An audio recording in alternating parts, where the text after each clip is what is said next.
Hello there, lovely people. It's Alex from Nintendo Life here, and today I'm going to tell you pretty much everything we know about the Nintendo Switch online services and the app that comes with it and all that good stuff. First of all, this is going to sound really boring, but there is indeed going to be voice chat. Now, this may not sound like a big deal if you compare it to the Xbox One and the PS4, but for Nintendo, it is a much needed step forward because, I mean, the Wii U had some sort of rudimentary system. You could do it in Smash and stuff like that, in the lobbies. You could chat via the awful microphone on the Wii U gamepad, but beyond that there really wasn't an awful lot. I think you could do it maybe in things like Watch Dogs and Splinter Cell and things like that, but it really didn't catch on, and you couldn't do it in things like Splatoon. You know, all the really big online stuff you couldn't do it in, which is pretty awful. And the way they go about it is really quite interesting. Rather than being actually in-game, as far as we can tell, it's going to be held exclusively via a smartphone app, although this is a tablet. I imagine you can use a tablet as well, if that is what floats your boat. If you've got that much room on your chair, then go for it. The basic idea is you just basically get a headset,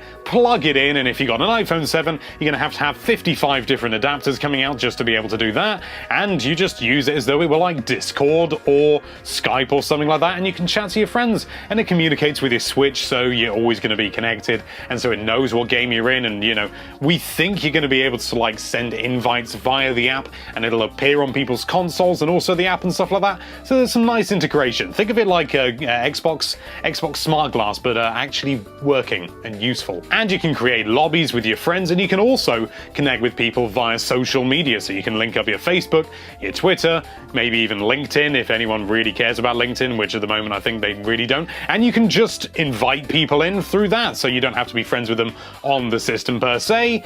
Say if I just went out on, you know, sort of, and I wanted to get people in to play a game of Splatoon 2, and I just wanted to get random people like you watching now, I could just go onto my Twitter, send a tweet out, and you could all, you know, jump on via that, maybe. We don't fully know how it works yet, so don't hold me to that. But I think linking with social media is a really good idea because they're dropping Miiverse and stuff like that, so they've just, you know, got to focus more on the other social networks that are actually working and people actually use if they happen to be over the age of about 12. And it's a good way of just starting up conversations with people that you might not otherwise. And I don't know whether you can actually do it with random people. They said you can't just do it with anyone that you meet online, but I think maybe you can do it with people who you met in a game or something like that and they were on your team. It's really unclear at the moment, and we really aren't that sure of the details, which is really quite annoying. But what we do know is that all these lobbies and the smartphone app and everything isn't going to happen until autumn, or fall if you're from the United States.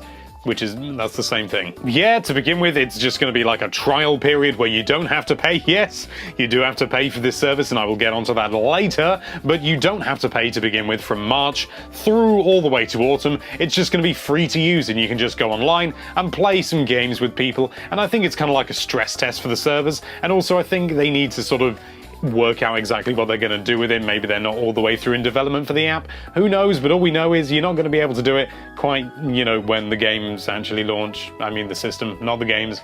Big distinction there. But it's a bit like the Wii U, really. We reckon there's not going to be any sort of, you know, lobbies or anything like that, which is controlled by the smartphone app. So it's just going to be a lot like the Wii U, which is not really a good thing, but at least the good stuff is coming later on. What is good news, though, is that you are going to be able to play Splatoon 2 super early in March, which is absolutely marvelous, thanks to the global test fire for Splatoon 2. It's really cool. You're basically just going to download the demo, much like the original global test fire, and you can play it various times throughout the day. We do know what they are. In fact, I should probably look that up now. You know, it's easier to see it written down anyway, so I'm just going to have all the details for the Splatoon 2 global test fire in various different, you know, time zones and formats and things like that, because that stuff's important because people live in different places. That's your fact of the day. But yes, I did say that this is not going to be a free service. There are going to be free things that you can do, and through March all the way to autumn, you're going to be able to do all the online stuff for free as kind of like a free trial period for, you know, early adopters, I suppose you could call them. But for the actual thing, you do need to pay for it, so be aware of that. If you are a paying member, then you're going to get access to exclusive deals on games and things like that on the eShop. We don't know explicitly what that's going to be, but we imagine it'll be like, you know, 30% off Breath of the Wild or something along those lines, but we really are just throwing ideas at the wall here. None of this is actually set in stone. It's just deals like deals. You'll also get to download and play one SNES or NES game from the Virtual Console with additional online services. So that's basically what that's like. You know, you could download maybe Super Mario Kart and play online with people. That's pretty cool. What isn't pretty cool is that after a month, that game disappears. Which is really bad. But it is not so bad when you take into account that this service is not going to break the bank. It really is going to be pretty cheap from what we know. We don't know the exact final details of the price yet, but we do know that it's going to be roughly around about $20 a month, which is about £16, although by the time that it actually happens, it'll probably be about £20 a month due to recent financial wobblies. And when you consider that Xbox Live is what? That's $40? I know, and it's 40 quid over here, so maybe $50? That's half the price, at least half the price, and it's full online service, and you can be sure that Nintendo is going to take that money and they're going to put it towards good stuff like better servers and all that good stuff.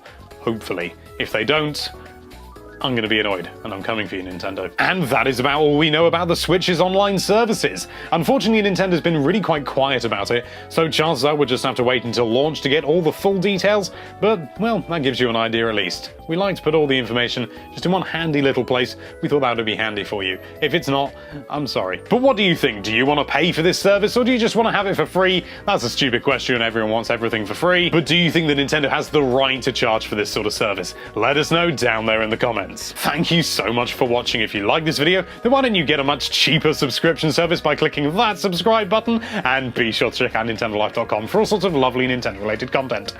Thank you again for watching. Bye bye.